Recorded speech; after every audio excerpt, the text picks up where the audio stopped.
My parents and sister demanded I hand over the keys to my private art studio. They called it just a shed. I calmly agreed.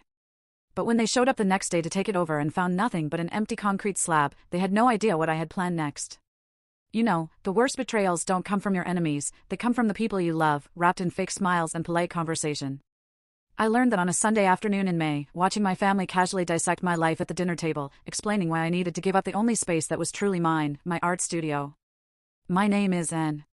For 33 years, I've been a reasonable daughter, the quiet one, the one who always stepped aside so Laura could have the spotlight, which, let's be honest, was always. But that Sunday, something deep inside me finally snapped. It's just a shed, really, my mother declared, cutting into her roast beef, as if she were talking about a garden tool. Victor needs a proper workspace now that he's pursuing his calling as a sculptor. I remember setting my fork down, my hands suddenly cold. The studio, the one my grandmother left me, the one I spent 2 years restoring, brick by painstaking brick? Laura's eyes welled up on cue, already brimming with theatrical tears. And, you know, Victor's been struggling to find his path. This could be it. He's so talented, and that shabby little building is perfect for his vision. Perfect, like the boutique was perfect last year? Or the food truck the year before? Or that cryptocurrency startup that drained their savings? Now my brother-in-law, Victor, needed my sanctuary, and everyone at the table nodded as if it made perfect, undeniable sense. You barely use it anymore, my father added softly, avoiding my eyes. And family helps family. I looked around at their faces, my mother's stern authority, my father's conflict-avoiding smile, Laura's perfectly timed tears, and Victor's entitled smirk. They'd planned this ambush down to the dessert course, knowing I'd feel trapped by politeness. The property is mine, I said, my voice barely a whisper. Grandmother left it to me specifically. Oh, don't be difficult, Mother snapped.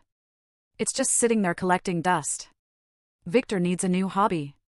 The words just slipped out, before I could stop them. Laura gasped dramatically. That's so cruel. Victor is an artist, just like you pretend to be. Pretend? I thought about my grandmother's hands, guiding mine over a canvas when I was 8. About the hours we spent in that studio, her teaching me to see beauty in shadows, while Laura played princess inside the house. About the letter grandmother left me, making me promise to keep creating, to never let them dim my light. And my mother's voice carried that familiar warning. Your sister's husband needs our support. The studio is perfect for his work. You can paint in your spare room. It's not like you're selling anything. Actually, I'd sold 3 pieces last month, under a pseudonym. They didn't know because they never asked, just like they never asked about my shows, my classes, my dreams. But I heard myself say it. Of course. Victor can have the studio. The tension dissolved instantly. Laura squealed and hugged Victor. My mother nodded approvingly. Father looked visibly relieved. We'll help move your things out next weekend, Victor announced, already beaming. I've already ordered some equipment, premium stuff. This is a serious investment. I smiled. No need to wait. Take it whenever you want. They lingered over coffee, planning Victor's brilliant artistic future in my space. Nobody noticed I wasn't participating. Nobody saw me slip into the kitchen and make a phone call. Leo, I whispered into the receiver. Remember that contingency plan we discussed? It's time. After they left, I stood in the growing darkness, watching their taillights disappear down my long driveway. The studio's silhouette looked almost ghostly in the twilight. I could still smell grandmother's oil paints, hear her laugh, feel her presence in every board and beam. My phone buzzed. Leo's text, "Cruise ready?" Sure about this? I thought about Laura's tears, always so perfectly timed. About mother's dismissive waves whenever I spoke. About father's endless compromises, always at my expense. About Victor's smug smirk when he said premium equipment, knowing he'd use my grandmother's space to chase another dead-end dream. 33 years of being reasonable, of stepping aside, of watching Laura take and take while I was expected to give and give. The studio was my line in the sand, and they'd crossed it with casual entitlement. I texted back, "Do it tonight." Then I called Zara, my lawyer friend. "Remember those property documents we prepared? File them first thing tomorrow." She hesitated. This will start a war. I watched the first trucks turn onto my property, their headlights cutting through the dark. Leo's crew moved with practiced efficiency, unloading tools and equipment. No, I replied, feeling calmer than I had in years. This will end one. I could almost hear grandmother's approval as I walked toward the studio, ready to oversee its careful deconstruction. They wanted my space? Fine. They could have what was left of it. Sometimes, the best revenge starts with a smile and the word yes. Leo's crew worked through the night with surgical precision. Every board, every nail, every piece of my grandmother's studio was carefully numbered, documented, and loaded onto trucks. By 3 a.m., I was running on coffee and pure adrenaline, but I couldn't look away. You sure about the new location? Leo asked, checking his clipboard. It's pretty remote. That's the point, I said, watching as they wrapped my grandmother's workbench in protective padding. No one in my family hikes. They won't find it. The empty concrete slab looked strange in the pre-dawn light, like a blank canvas waiting. I'd left only the utility connections and a single rusted nail. A small touch I knew would drive Victor crazy. At 9:45 a.m., right on schedule, 3 cars pulled into my driveway. I counted under my breath, 3, 2, 1, what the hell? Victor's voice carried across the property. Where's the studio? I stepped onto my porch, coffee cup in hand. Good morning. Laura jumped out of their SUV, her designer boots clicking on the gravel. Anne. What did you do? You said Victor could have the studio. I took a deliberate sip of coffee. I never said where it would be. Mother's face turned that special shade of purple I hadn't seen since I'd refused to be Laura's maid of honor. This is absolutely unacceptable. Where are Victor's supplies? He had deliveries scheduled. Oh, those arrived an hour ago, I said, pointing to a stack of boxes near the slab. I signed for them. Victor stormed up to me, finger pointed. You spiteful bee, careful, I interrupted. You're on private property, and my security cameras are running. Security cameras? Father looked bewildered. Since when? Since last night. Along with the new property line markers and no trespassing signs, I smiled. Zara helped with the paperwork. She's very thorough. Laura burst into tears. Real ones, this time. How could you do this to us? Victor spent thousands on equipment. Poor planning on his part doesn't constitute an emergency on mine. I'd practiced that line all night. Mother stepped forward, using her best church voice. And, stop this foolishness immediately. Tell us where you moved everything. No. The silence that followed was worth every penny I'd spent on the overnight operation. No? Mother repeated, as if I'd spoken in tongues. It's a complete sentence. I set down my coffee cup. The studio is gone. The property is mine. And if anyone steps past those markers, I'll press charges for trespassing. Victor laughed nastily. You think you can just, I already did. I pulled up my phone and played the security footage from last night.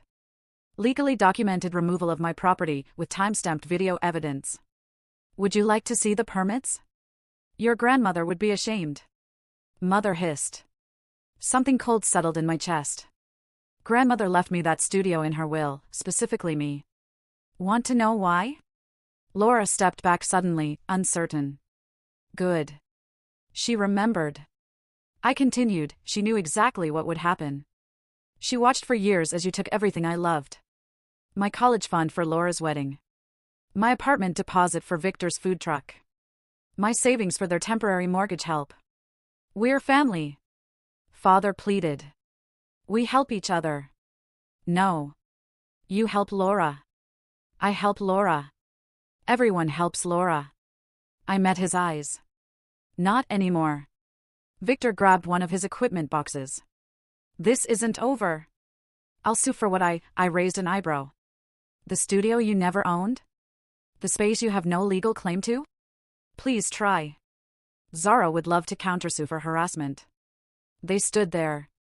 5 adults having a collective tantrum on my driveway.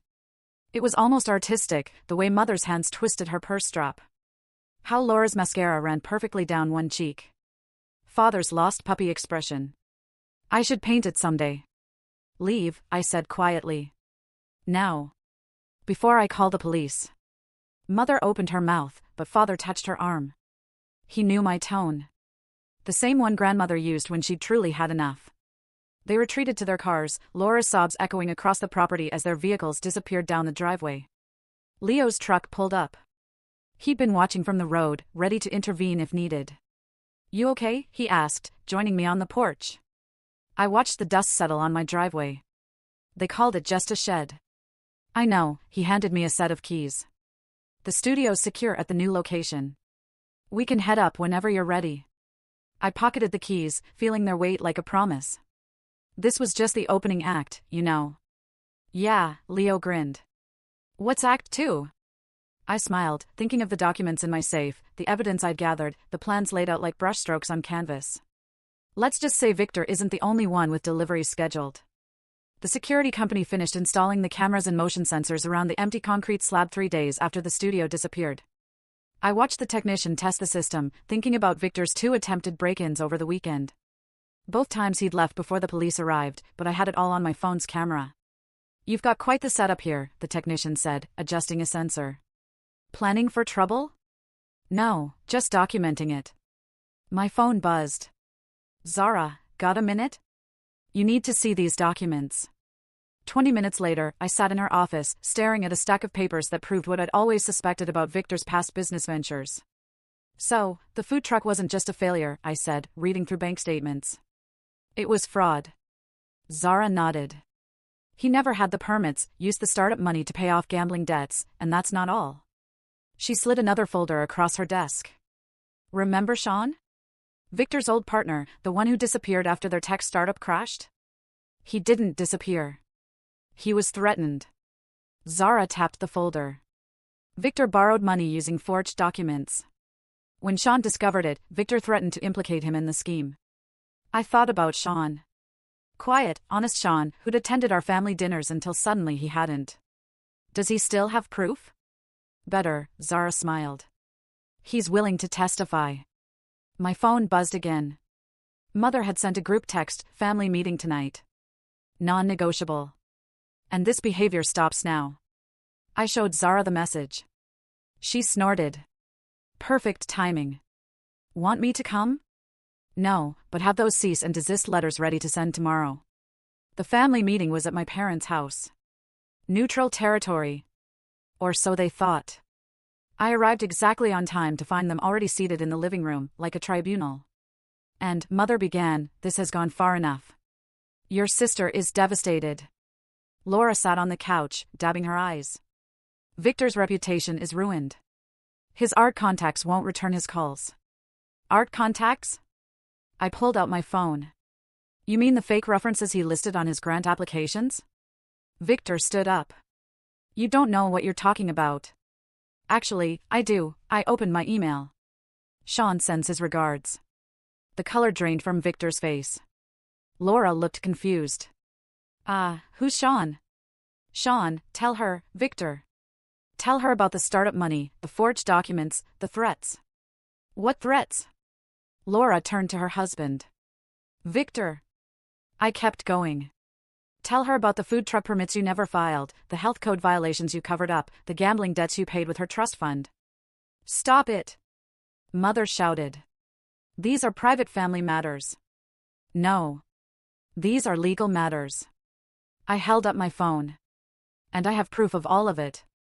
Father finally spoke. What do you want, Anne? Want? I laughed. I wanted my studio left alone. I wanted my inheritance respected.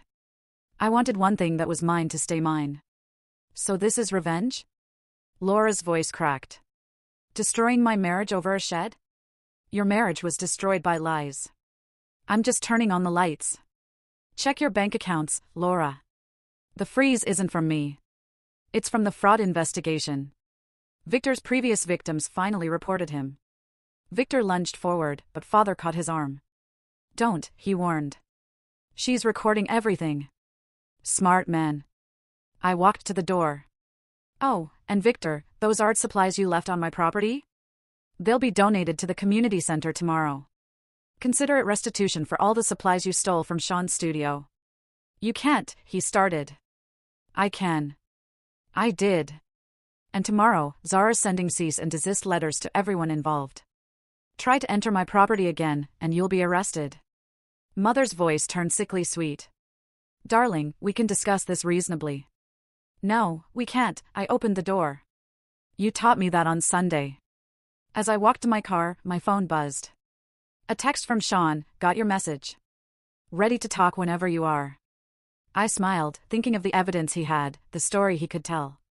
Victor's house of cards was about to collapse, and Laura would finally see who she'd married. Another text came through, from Father this time, "Can we talk privately? Just us?" I stared at the message for a long moment. Part of me wanted to ignore it, to keep the walls up, but another part remembered the father who taught me to ride a bike, who'd hung my first painting on his office wall. "Tomorrow," I texted back. Alone. Let him try to explain. Let him see what his passive acceptance of Laura's entitlement had created. Let him understand that sometimes, the quiet daughter isn't quiet anymore. Because this wasn't about a studio anymore. This was about 33 years of being pushed aside, of watching bad behavior rewarded, of swallowing my truth to keep their peace. And I was just getting started. The gallery opening was Zara's idea. "You've been painting your family's truth for years," she said. "Time to let others see it." I rented a small gallery downtown, sent invitations to everyone in my parents' social circle, and waited. The paintings I chose were the ones I'd never shown anyone, raw, symbolic pieces that told stories my family preferred to keep hidden.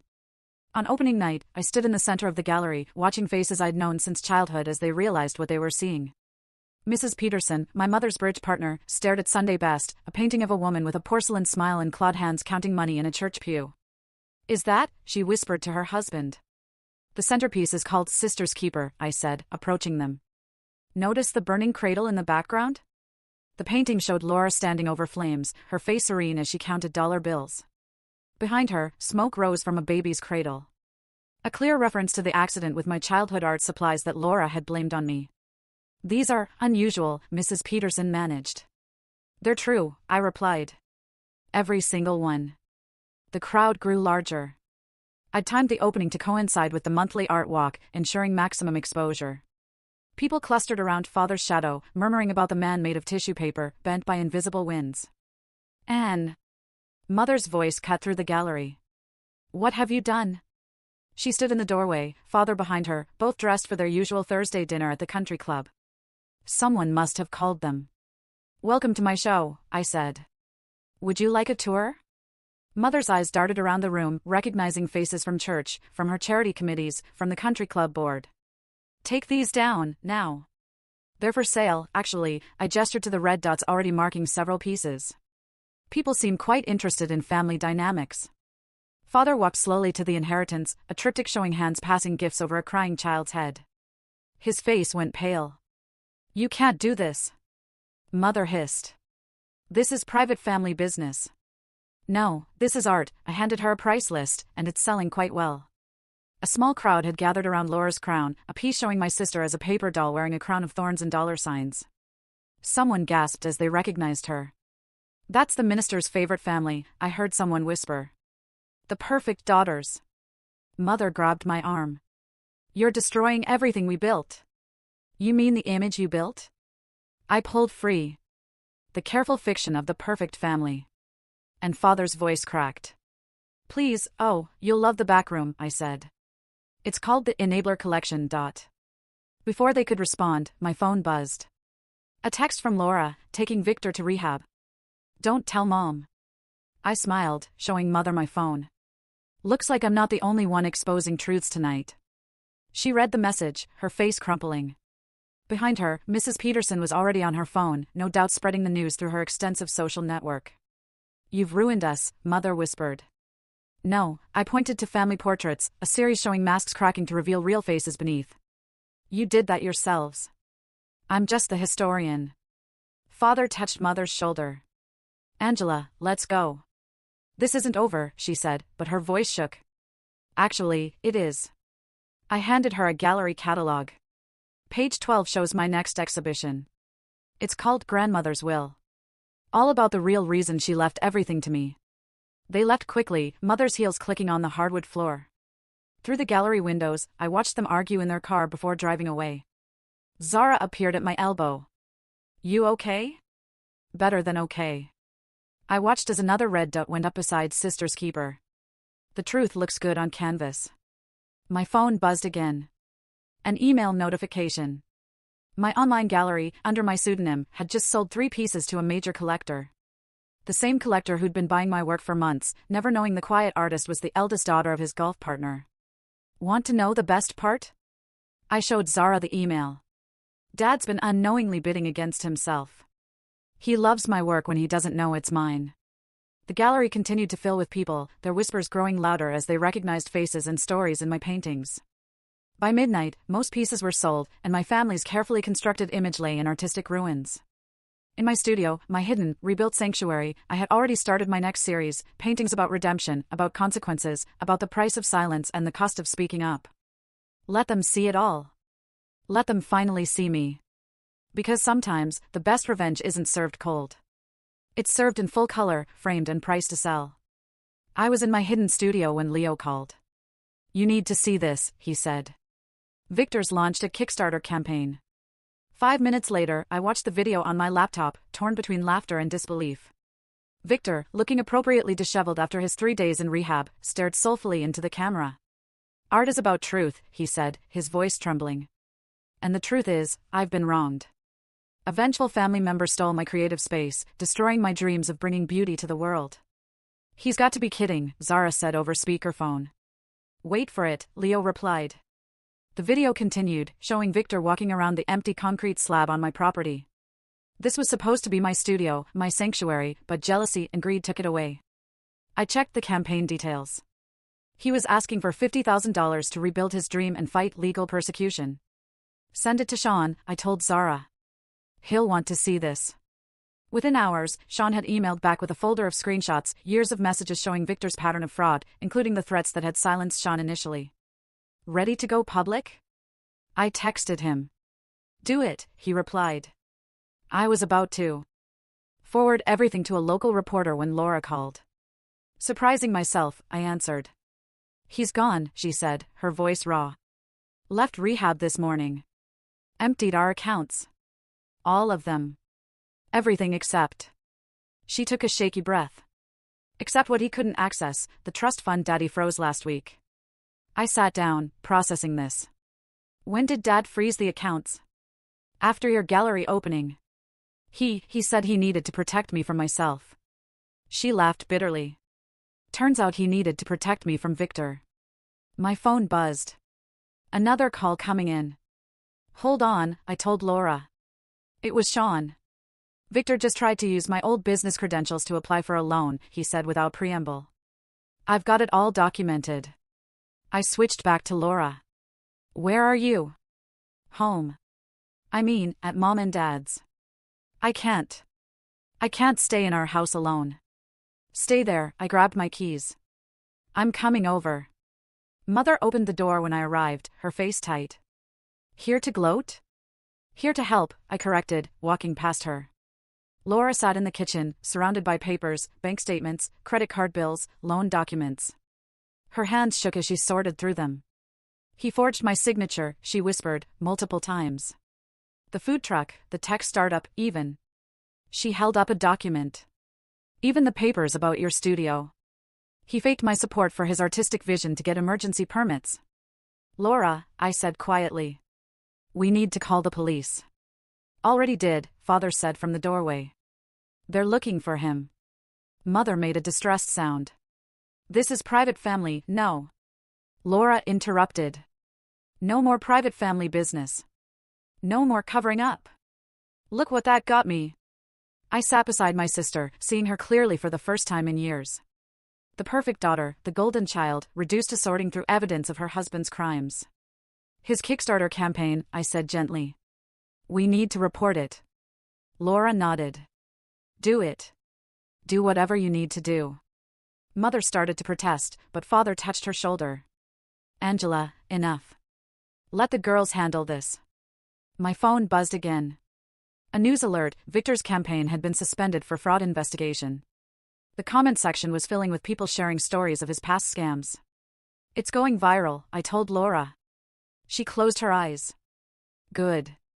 Laura, Mother pleaded, think about the family name. The family name? Laura stood up, scattering papers. The family name is why I stayed quiet when I first suspected. The family name is why I let him drain my accounts. The family name is why Aunt's the only one who saw him clearly. The kitchen fell silent. Mother sank into a chair, father's hand still on her shoulder. I'm sorry, Laura whispered, looking at me.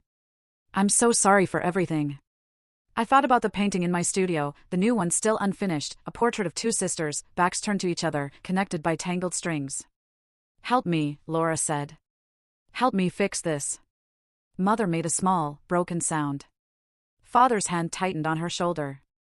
I looked at my sister, really looked at her. Behind the perfect makeup, the designer clothes, I saw something new, fear, regret, and maybe, just maybe, the beginning of wisdom.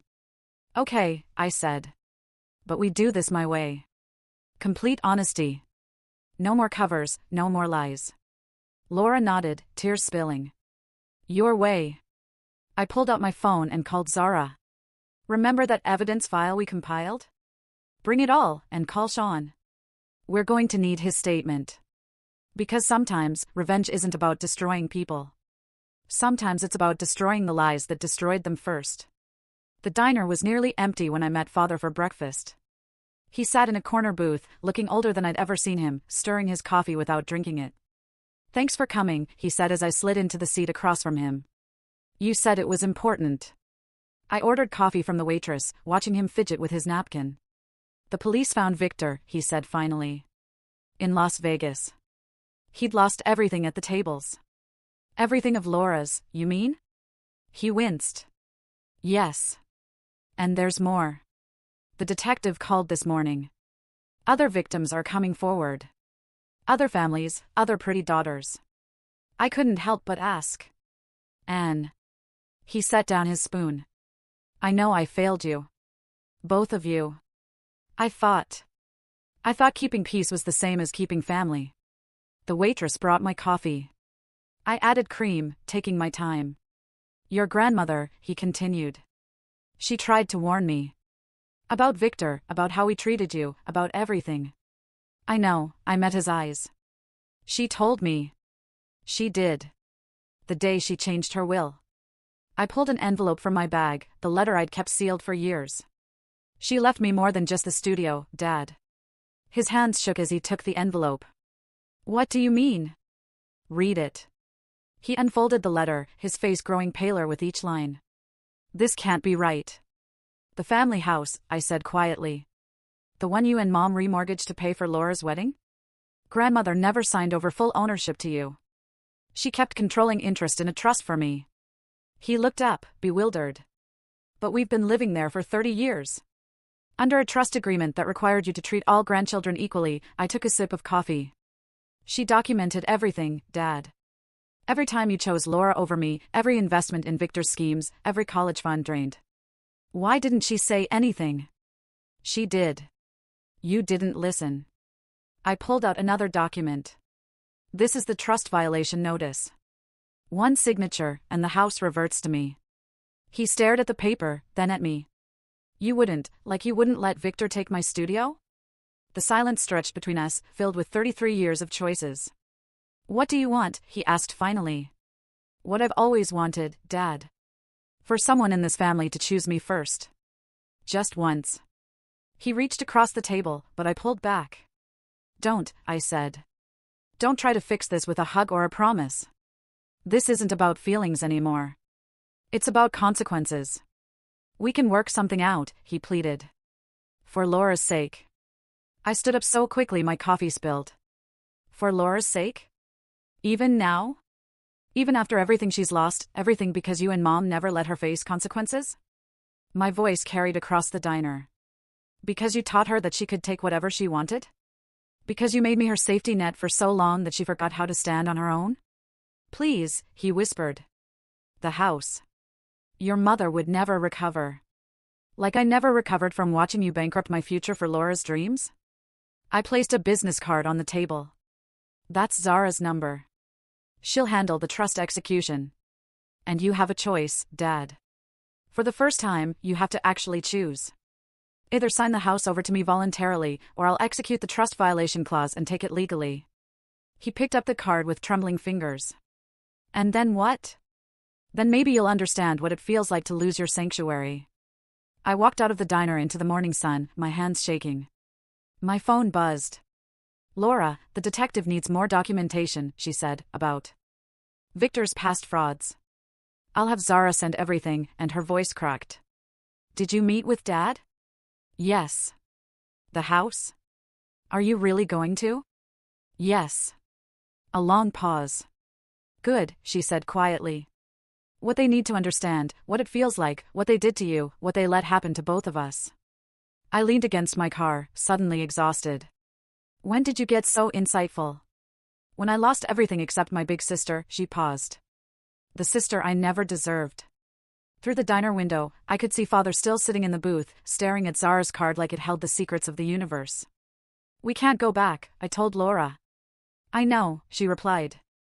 But maybe we can go forward differently. I thought about the unfinished painting in my studio, the tangled strings between the sisters starting to unravel. Maybe, I said. But first, there are consequences.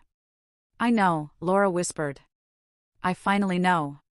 The call from Child Protective Services came on a Tuesday. I was in my rebuilt studio, working on a new series, when the investigator introduced herself. We received an anonymous report, she said, concerning your sister Laura's home situation. My brush froze mid-stroke. I didn't file any report. No, the investigator agreed. According to our records, the complaint came from your mother. I set down my palette. My mother reported Laura, citing financial instability, unsafe living conditions, and, she paused, and concerns about Laura's emotional state affecting her ability to parent. The irony was almost artistic. Mother, who'd spent decades protecting Laura from consequences, had finally created the biggest one of all. I called Laura immediately. They're coming tomorrow, she said, her voice hollow. To inspect the house, to interview me. Mom says it's for my own good. Where are you now? At Zara's. She's helping me get my paperwork in order. Laura took a shaky breath. And I need a favor.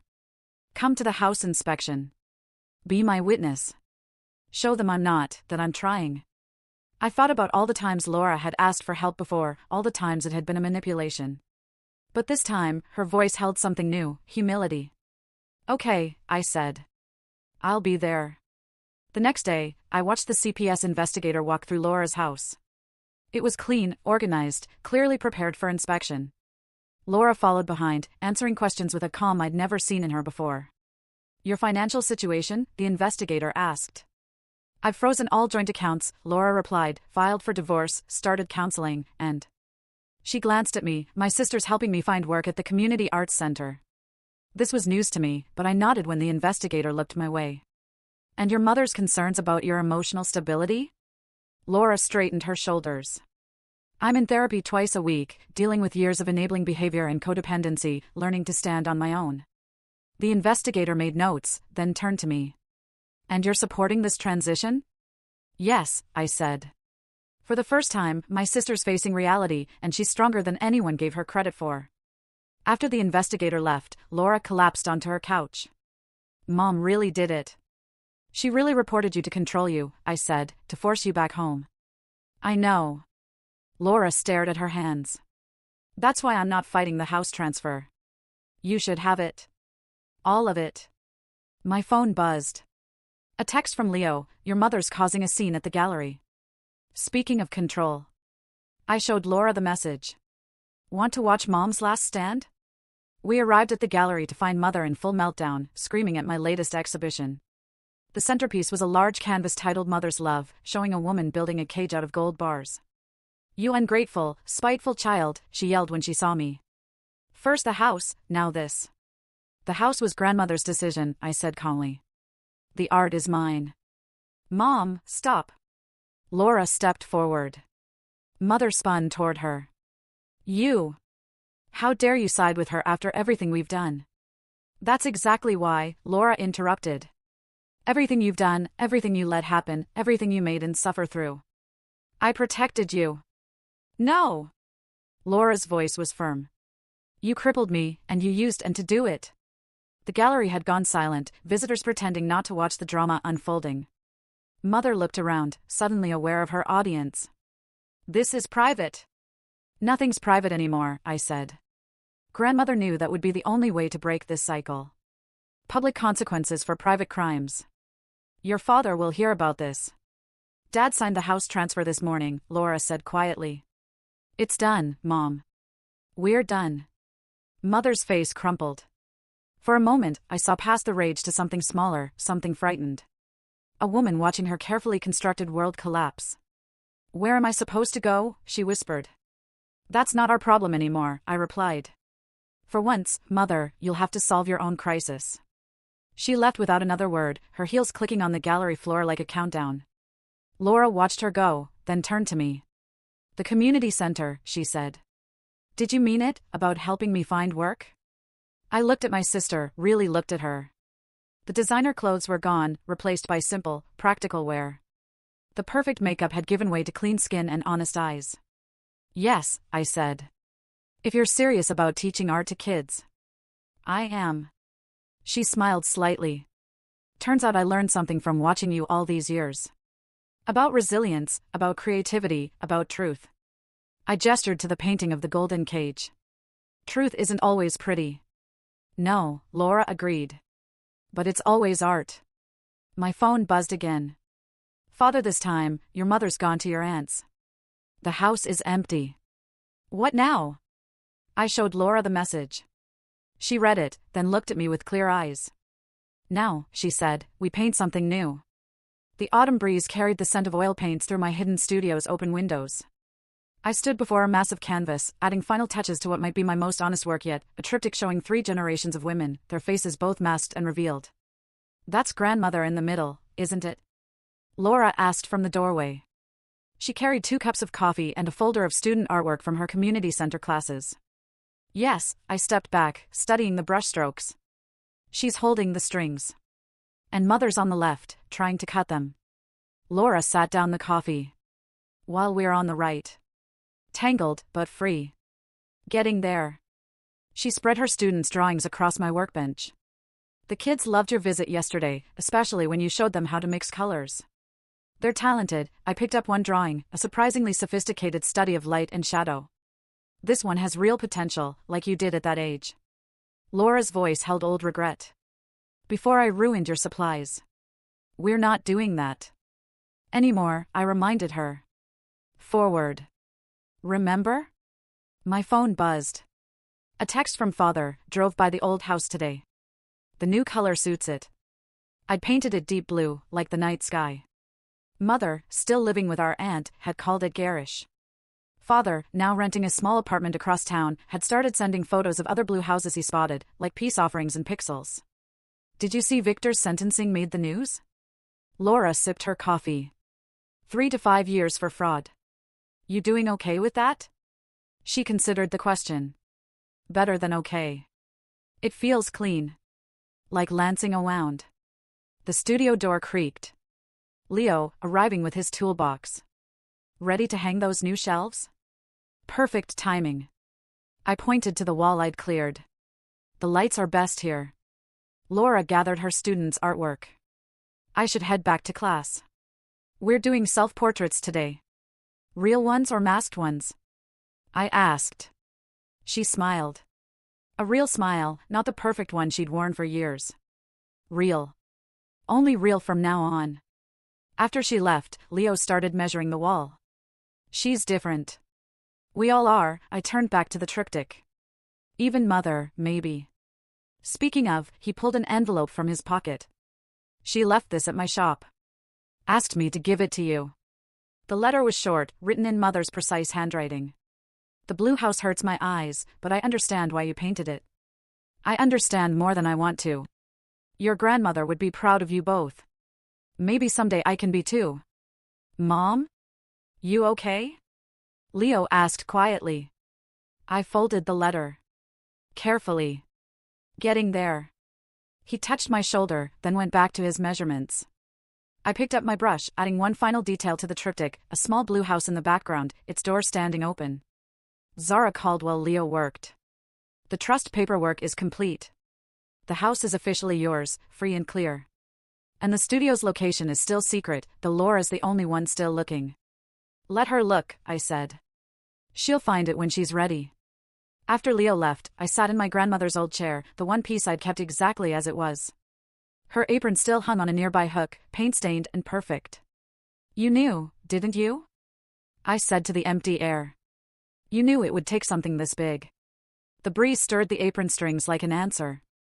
My phone lit up with a message from Laura. The kids want to know if their art teacher's sister can come back tomorrow? Please. Before I could reply, another text arrived, from Father, found another blue house. This one has a garden. Thinking of planting one at my apartment. Maybe you could help?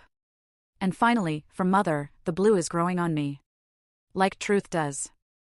I looked at my triptych. At the tangled strings becoming loose threads. At the mask slipping to show real faces beneath. At the small blue house with its open door.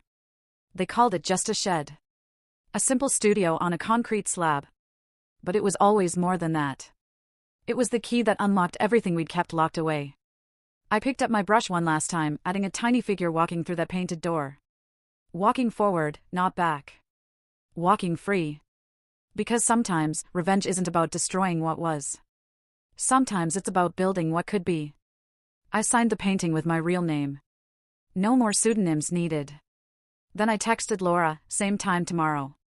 Bring your real brushes this time. The autumn breeze carried the scent of possibility through my windows. And somewhere, I swear, I heard my grandmother laugh.